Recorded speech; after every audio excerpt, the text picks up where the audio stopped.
Ladies and gentlemen, introducing the pound-for-pound best radio show around the world, it's Leave It in the Ring.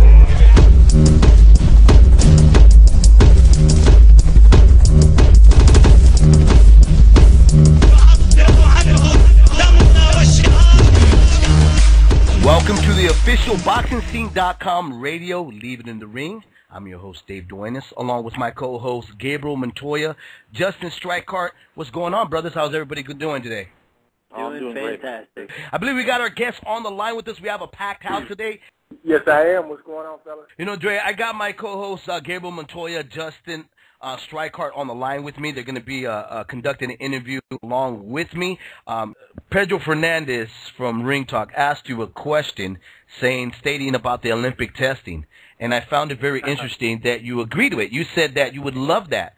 And that being said, I've heard, you know, and I'm pretty sure you confirmed that today, about Victor Conte being on your corner. Now, doing that testing, are you comfortable of keeping that guy who's had his integrity, his workmanship has been in questioning in the past?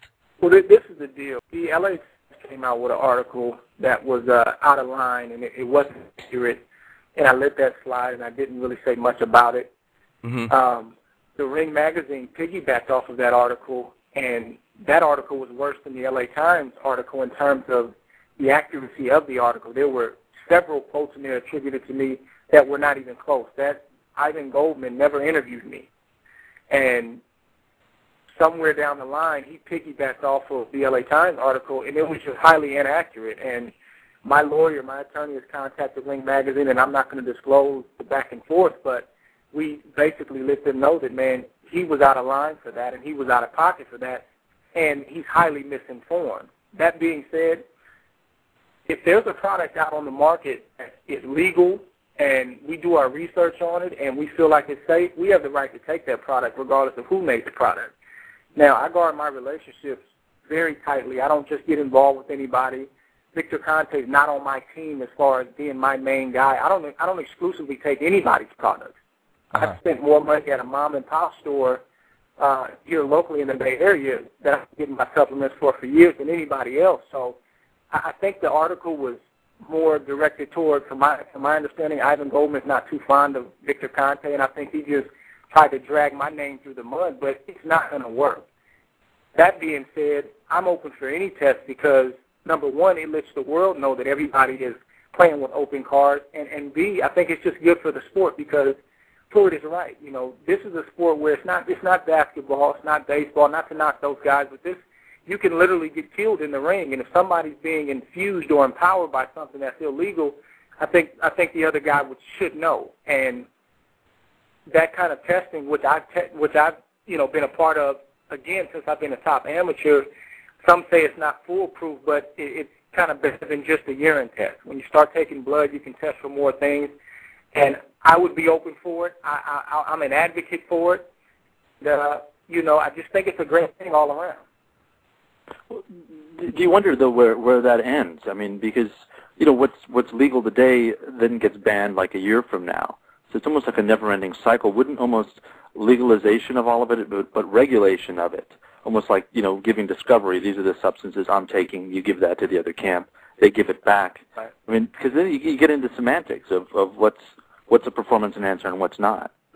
Is that valid? Right. And, you know, I mean, it's a tough call, but, you know, anytime that you're trying to do something that's new, there's going to have to be kinks you got to work out. And, you know, to Victor Conte's credit, you know, I don't know the Victor Conte of 2003, the Balco Victor Conte. If I ever met that guy, you know, I wouldn't be within 100 miles of that guy. I know the Victor Conte that started his new company and that's trying to redeem his name, that's trying to do the right thing. Margaret Goodman, who used to be a top physician, she's trying to create a board with the World Anti-Doping Agency, WADA, and also USADA, and she also wants Victor to be on the board to help stop the very thing that he got in trouble for. So they're very knowledgeable, and he's someone that should be listened to, and whether people like it or not, he's rapidly becoming an advocate against doping in our sport, in the sport of boxing.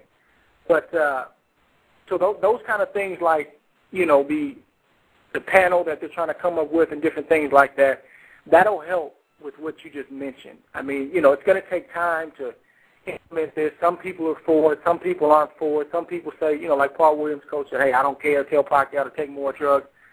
Everybody's got their own opinion. But me personally, I think that we should work through the ins and outs. It's going to take some time. It's going to be some rough areas. But I think if we can get something like this going, and it's something that's in every state or in at least most states, I think it would be great. I don't think it could hurt at all. And don't get me wrong, it's very inconvenient. You come home from a training session and then water pulls up.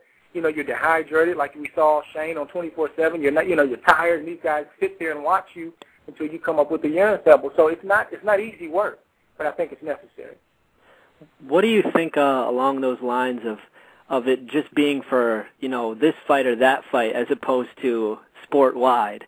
What are your feelings on that aspect of this whole testing situation that's going on? Time. Yeah, it's going to take time. Everybody's not going to jump on the bandwagon. It costs money. We have to really ask ourselves, okay, if this kind of testing is implemented in the Super 6, who's going to pay for it? I think for Shane, don't quote me on this, I think it was $20,000. So, I think it's good that at the highest level, those guys did it. And I think it's going to be a trickle effect, and I think that over time it can be implemented. But it's going to bring a lot more respect to our sport. It's a shame. Boxing in a lot of sense, in a sense, is a punchline to a lot of people.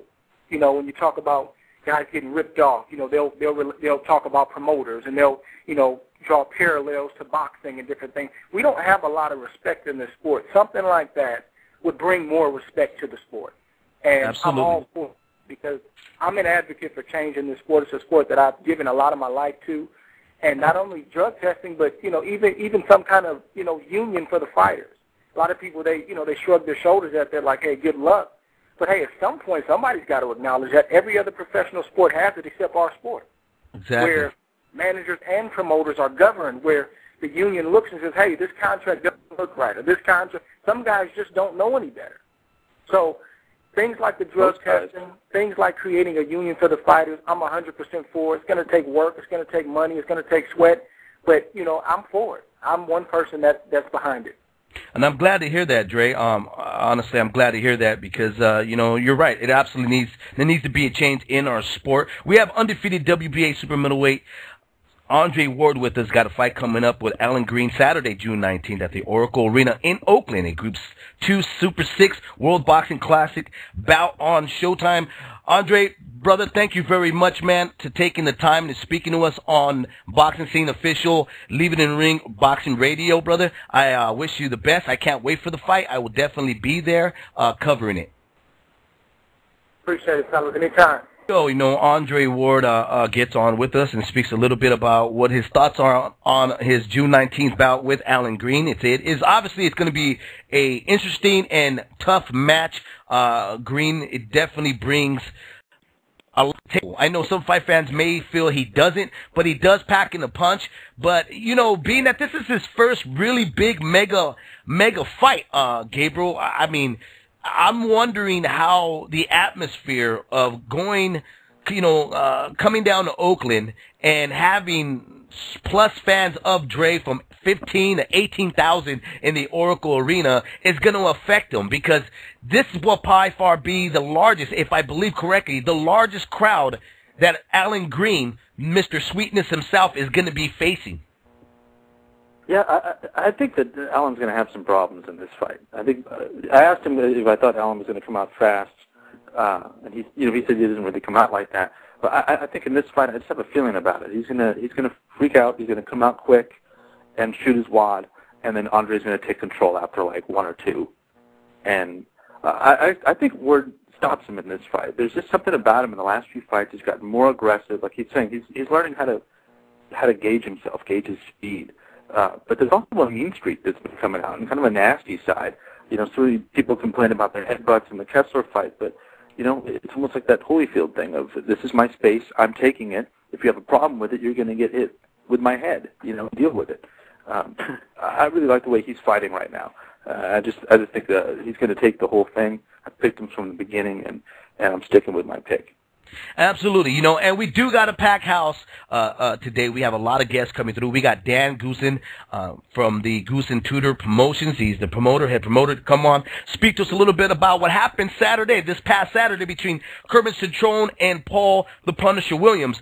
Immediately after that, we have Devon Alexander the Great to come on and talk to us a little bit about how come the fight between him and Timothy Bradley has not materialized, and is there any talks of it possibly happening late this summer. It's a fight they definitely want to see. Then we're going to get Ronnie Shields coming on about 7 o'clock to speak to us a little bit about that crazy night with Kermit Cintron. I got 2 questions for the day. As soon as we have the guests on, the lines will be open for fight fans to call in and you know, give their opinion about the 2 questions that we have for this Thursday segment. Should Kermit Cintron be given a second chance against Paul Williams? Did he drink Red Bull and get wings to purposely jump out the ring? That's actually 2 questions.